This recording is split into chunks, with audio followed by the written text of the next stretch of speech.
তোমাদের জন্য খুশির খবর যে এই কিছুক্ষণ আগেই পোস্ট অফিসের জিডিএসের রেজাল্ট প্রকাশিত হয়ে গেল।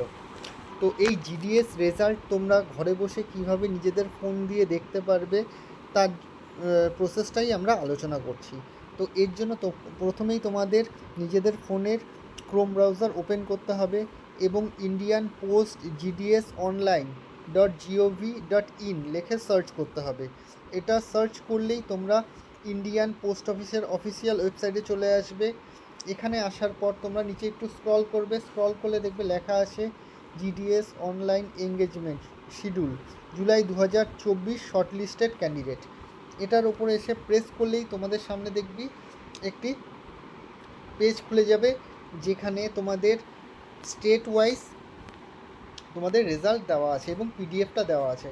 তো আমার যেহেতু ওয়েস্ট বেঙ্গল, তো ওয়েস্ট বেঙ্গলের উপরে ক্লিক করলেই লেখা দেখবে আসবে list of short listed candidate. এটার উপরে ক্লিক করার সঙ্গে সঙ্গে তোমাদের এখানে ডাউনলোড জিডিএসের পিডিএফটি ডাউনলোড হয়ে যাবে।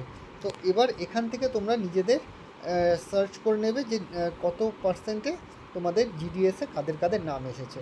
যদি তোমাদের এই ইনফরমেশানটি ভালো লেগে থাকে তাহলে অবশ্যই আমার পেজটিকে লাইক এবং সাবস্ক্রাইব করবে।